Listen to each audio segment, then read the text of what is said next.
subscribe dan tekan loceng.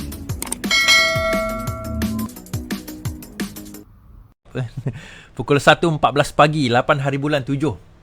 Seperti yang saya katakan hari itu, pada 7 hari bulan, 8 hari bulan, ada sesuatu akan berlaku dalam negara kita. Dan nampak gayanya mesyuarat demi mesyuarat telah pun diputuskan tadi. Ramai yang saya rasa dah tahu apa yang berlaku.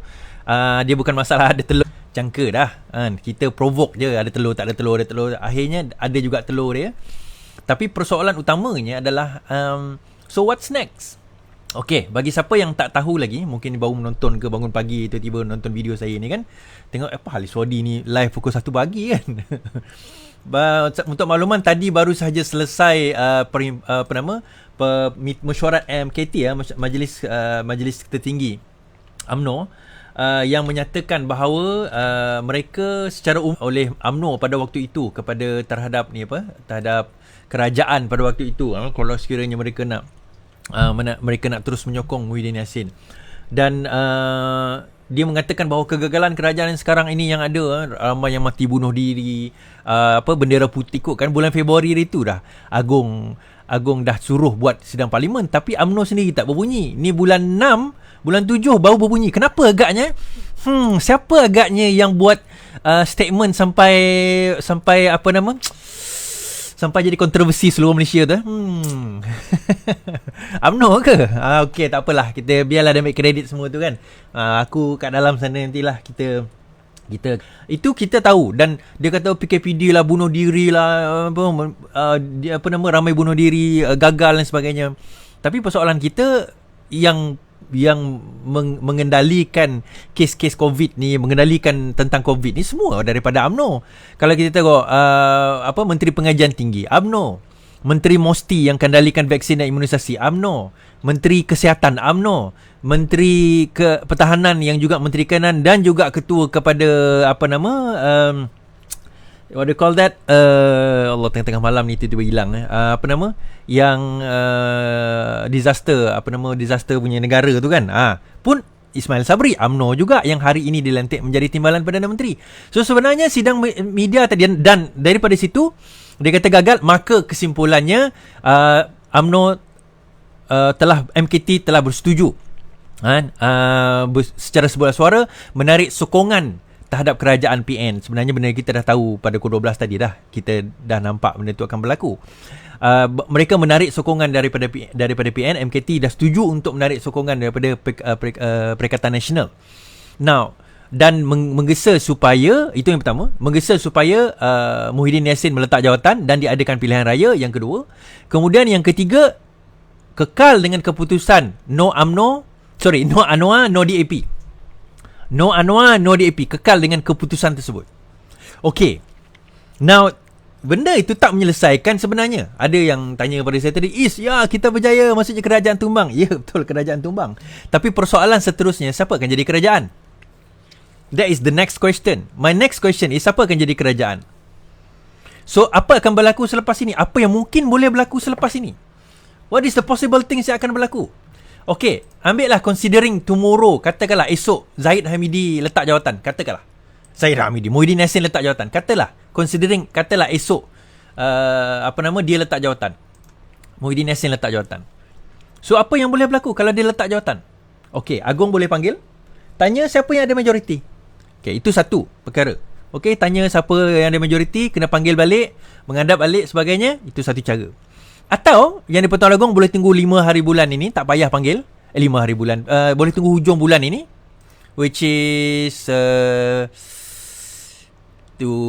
hari bulan ini. Lepas itu buatlah undi percaya atau tak. Macam saya katalah, tak perlu buat undi percaya atau tak percaya pun. UMNO boleh saja duduk bukan di kerusi kerajaan. Saya dah sebut hari tu kan, tak perlu dia duduk di kerusi kerajaan, dia boleh duduk di kerusi berkecuali.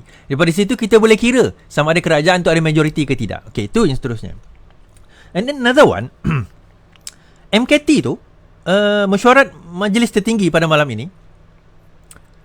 Persoalan utama kita, adakah itu keputusan MKT sahaja ataupun dipersetujui oleh seluruh ahli parlimen UMNO? Okey, kena clear. Sebab apa?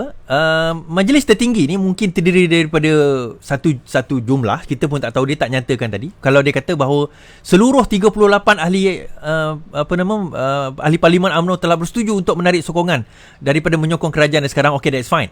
Kita faham kat situ. Tapi dia tak nyatakan berapa jumlah. Dia kata secara sebulat suaranya MKT bersetuju. Okey, berapa orang MKT? Berapa orang majlis tertinggi UMNO yang bermesyuarat tersebut, ahli parlimen yang bersetuju? Berapa ramai? Kita tak tahu. Okey, kita tak ada jumlah tu. Mungkin lepas ni kita akan ada detail lah, berapa orang sebagai jumlah sebagainya. Tetapi persoalan saya kita adalah, okey, is that enough untuk menjatuhkan kerajaan yang ada sekarang? The answer is not sure. Kenapa? Sebab kerajaan tak ada, maksudnya majoriti mungkin tak ada, tapi persoalan dia siapa yang ada majoriti. Jadi itu tak terjawab. Dia beza dengan Sabah dahulu, beza dengan krisis perlembagaan Perak tahun 2009.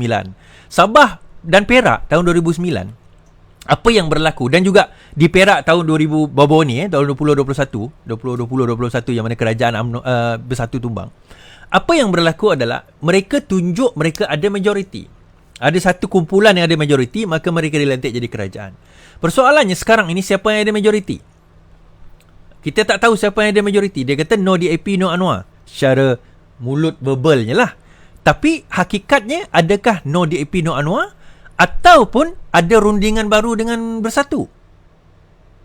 Itu kita tak clear. Kalau saya jadi Zahid Hamidi, bagi idea lah pula kan, saya takkan kata saya tarik diri.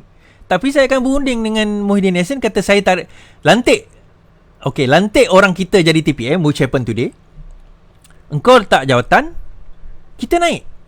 Tapi dalam keadaan ini, kalau Muhyiddin Yassin kata dia nak panggil pilihan raya, there's a few possibilities.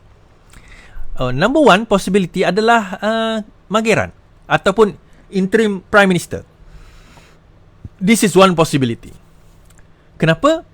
Ada possibility bahawa Agong akan mengatakan bahawa disebabkan oleh keadaan COVID yang makin teruk, kita perlu untuk nak teruskan extend darurat ini. Kita perlu extend darurat ini. Dengan itu, Yang di-Pertuan Agong melantik satu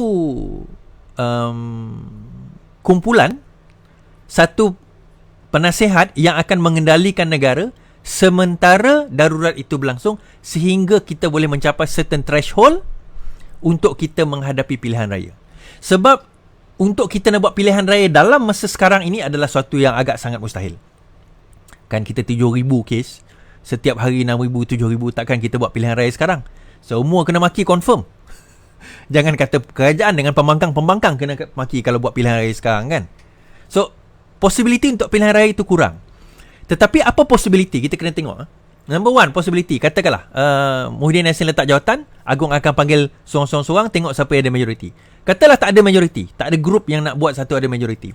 Another possibility adalah kerajaan Agong akan kata, okay, better akan declare darurat, dengan ini kita buat, better akan lantik seorang Perdana Menteri ataupun pengurusi kepada Mageran, Majlis Gerakan Negara, untuk mengendalikan COVID ini. Sehingga mana COVID ini mencapai certain threshold, baru kita boleh mengadakan pilihan raya. Kita jangkakan kalau berlaku pun is gonna be, macam saya kata, middle next year atau early next year. Kita tengok kepada how fast, berapa cepatnya vaksin ini di roll out kepada rakyat. Okay, itu dua possibility kedua. Possibility ketiga, selain daripada Mageran itu, ialah rundingan balik. Sekarang Muhyiddin Yassin dah tak ada majoriti. Zahid boleh kata, since kamu tak ada majoriti, macam ni lah, apa kata kamu hand over sebelum parlimen ini kepada UMNO sebagai Perdana Menteri. Lantik UMNO sebagai Perdana Menteri. That is one possibility. Sebab tu saya kata benda ni kompleks daripada apa yang ada sekarang ini. This is far more kompleks daripada situasi yang ada. Sebab apa? Saya kata dia agak kompleks disebabkan dia, bila dia tarik diri tu, dia tak macam yang lain. Dia tak tarik diri dengan kata, this is our plan. Lepas tarik diri, ini yang kami nak buat. Dia lepas tarik diri, then what? Tak ada plan susulan. Dia tak ada plan susulan. Apa? Okay, lepas tarik diri, then what? Macam kalau at least UMNO dekat Perak baru-baru ni kan, kami tak menyokong Peja, Tapi kami menyokong orang ni dan ini jumlah kami, majoriti. Okey, tak apa lagi. Musa Aman, kami tak ada keyakinan dengan Syafiq Abdal. Okey, ini orang kami nak jadi kerajaan. Okey, tapi yang ni tak cakap. Okey, kami tarik sokongan terhadap PN, tapi tak cakap kami akan jadi kerajaan ke, kami akan sokong Mahathir ke, sokong Anwar ke. Sokong Anwar of course tak lah. Sokong Muhyiddin balik tapi dengan syarat dia jadi Perdana Menteri. Tak ada. There is no that. Tak ada yang itu. Jadi keadaan sekarang ni, saya ingatkan malam ni dia akan katalah kita dengan ini sebuah suara untuk menyokong Datuk Seri Anwar Ibrahim menjadi Perdana Menteri ke, tinggalkan kita dengan sesuatu yang solid. Tinggalkan kita dengan keputusan yang solid. Bukan sekadar kata kami akan tarik diri and then what? Ini bukan meletakkan solution. Ini dah jadi episod baru dah ni, season baru. Saya tengah menonton ada Netflix punya series kan. Ini dah jadi season baru dah. Jadi persoalan baru. Jadi satu cerita yang kita ingat dah nak habis. Macam mak saya selalu tengok cerita Filipin. Cerita Colombia tu. Diingatkan dah nak habis dah kita. Tengok ada lagi sambungan. So tak habis lagi ni. Tak habis lagi. So persoalan-persoalan ini yang kita tak dapat nak jawab. Sebenarnya tak dapat nak rungkai pada malam ni. Daripada pukul 8 malam dia orang sampai meeting sampai pukul 1. Semalam perbincangan, hari sebelum ini ada perbincangan, sebelum ini perbincangan demi perbincangan dia orang buat. Akhirnya tak boleh ada kata putus. Okay, itu on that side. Another side is, adakah benda ini dipersetujui oleh semua ahli parlimen UMNO? Itu persoalan utama. So kalau tak dipersetujui, apa akan berlaku? Contohnya macam hari ni, pelantikan pelantikan Ismail Sabri dan juga Hishamuddin. Ismail Sabri sebagai Timbalan Perdana Menteri dan Hishamuddin sebagai sebagai Menteri Kanan. Dan juga akan mengendalikan kes Majlis Keselamatan Negara. So bagaimana dengan mereka berdua? What if kalau tiba-tiba dia kata dia turn around, no, kami tak setuju dengan keputusan ini, kami nak kekal untuk jadi memegang jawatan kami. So what will happen to them? Apa akan berlaku pada mereka? Dipecat? Ada yang kata tadi Ismail Sabri akan jadi Timbalan Perdana Menteri paling pendek di negara ini. Baru lantik hari ni, malam dah kena pecat. Malam dah tarik diri, maka tak boleh jadi TPM. Atau bagaimana?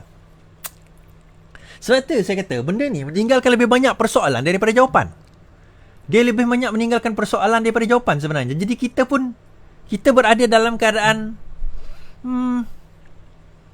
dia tak meninggal. Dia kata, oh, UMNO dah ada telur. Ya, dah ada telur. Tapi telur dia tu tak cukup besar. I mean, what's next? Dia macam, okay, kami tarik diri daripada kerajaan sekarang. Okay, good. Then what? No, what's next? Apa langkah? So what? Kerajaan tumbang. Okay. Tumbang ke? Itu persoalan, tumbang ke kerajaan? Dia cuma kata MKT bersetuju UMNO menarik diri daripada menyokong kerajaan PN. Okay. Tetapi kita kena ingat, Zahid sendiri mengatakan bahawa yang menyokong kerajaan Perikatan Nasional adalah ahli-ahli UMNO, bukan UMNO. Okay, kita kena faham tu. Yang menyokong sebelum ni, ini bukan kenyataan yang hari ni, ini sebelum ni. 2 kali kalau tersilap saya, dia dah ulang benda ni. Yang menyokong kerajaan Perikatan Nasional adalah ahli-ahli UMNO dan bukannya UMNO. Jadi bila dia buat keputusan, MKT buat keputusan malam ini, Majlis Kerja Tertinggi UMNO membuat keputusan malam ini mengatakan bahawa UMNO menarik diri daripada menyokong Perikatan Nasional. Dia jadi kontradik. Sebab apa? In the first place, UMNO tak pernah menyokong pun Perikatan Nasional. UMNO as a party tak pernah menyokong pun Perikatan Nasional. Jadi kalau dia tarik balik, it's just a false threat. Satu ancaman yang palsu. Sebab memang kau tak pernah sokong pun. Bila kau kata kau tarik diri, so what? So what? Apa isunya kat situ? Jadi dia menimbulkan, itu saya kata, dia menimbulkan lagi banyak persoalan daripada jawapan. Dia menimbulkan lagi banyak persoalan daripada jawapan. Jadi itu yang saya pelik tu. Kita dengar.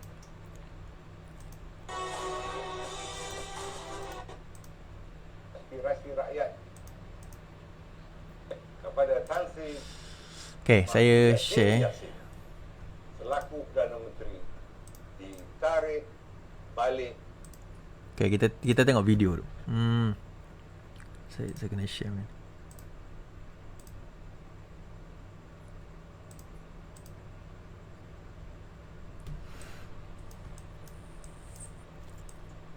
Kita react dengan video Muhyiddin Yassin dulu Muhyiddin Yassin pula, Zahid Hamidi ni.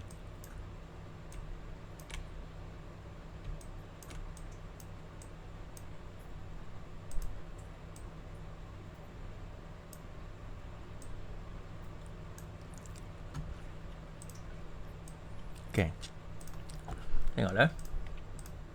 Dan digariskan tadi, maka Tempoh memberikan sokongan kepada Tan Sri Muhyiddin Yassin selaku Perdana Menteri ditarik balik dan ditamatkan serta-merta. Justru UMNO mendesak agar Tan Sri Muhyiddin dapat berundur. Maka Tempoh bagi memenuhi mandat 11 hari selepas sokongan. Bagi memenuhi mandat sebulat suara para perwakilan di Perhimpunan Agung UMNO 2020 Double suara. dan berpandukan kepada 7 kegagalan kerajaan memenuhi aspirasi rakyat yang digariskan tadi, maka Tempoh memberikan sokongan kepada Tan Sri Muhyiddin Yassin selaku Perdana Menteri ditarik balik dan ditamatkan serta-merta.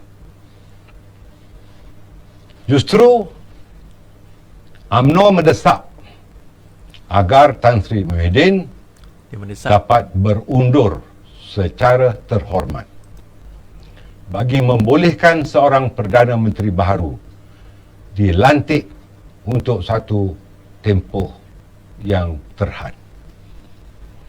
Tempoh Perdana Menteri yang baru akan hanya memfokuskan usaha membantu kebajikan rakyat sepanjang pandemik, menangani COVID-19 dengan pendekatan inklusif dan memastikan proses vaksinasi dan imunisasi dapat disegerakan.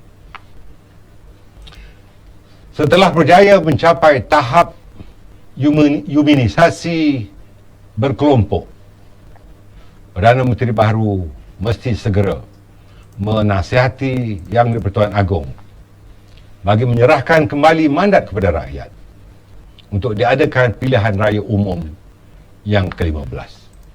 Okey. Kita nampak tadi bahawa apa yang diminta adalah nak lantik Perdana Menteri baru. Persoalannya, siapa yang akan dilantik? Siapa yang ada majoriti? Itu persoalan dia. So, either terserah balik kepada Yang di-Pertuan Agong, kena panggil seorang-seorang macam tahun lepas, ataupun kena buat tak tahu, kita tak pernah mengalami keadaan macam ni, tuan-tuan. Jadi susah nak kata. So the only way saya boleh nampak adalah Yang di-Pertuan Agong kena panggil lagi seorang-seorang macam tahun lepas dan tanya siapa yang ada majoriti. Tu je. So the game is not yet over. The game is not yet over. Dia baru bermula. This is the beginning of a new season. Chapter baru. Siapa yang akan jadi Perdana Menteri selepas ini? Interesting. Sebab UMNO akan letak nama diri dia jadi Perdana Menteri. Kita pun tak tahu dalam keadaan sekarang ni macam mana. Kita tengok esok sama ada Muhyiddin Yassin akan letak jawatan ataupun tidak. Akan meneruskan. Kita tengok apa reaksi beliau esok. Kita tengok. So, kesimpulannya tuan-tuan, tarik diri, kerajaan belum tumbang. Saya kata, kerajaan belum tumbang selagi Perdana Menteri tidak letak jawatan. Ataupun dibuktikan dia hilang majoriti. Melainkan diminta supaya dia letak jawatan lah. So kalau dia nak berkeras juga, kita ada sampai 26 hari bulan ni nak menentukan sama ada dia ada majoriti tak ada majoriti. So mari kita lihat siapa ada langkah seterusnya. Interesting. Tak tidur lagi korang tengah malam ni. 4,700 4,600 10,000 juga lah ni. Tak apa, kita tengok esok. Selamat malam. Jom kita tidur. Yang penting lawan. Tetap lawan. Dan saya boleh buat live lagi. Saya ingatkan saya dah nak off buat live dah. So kita continue buat live. Selamat malam. Subscribe dan tekan loceng.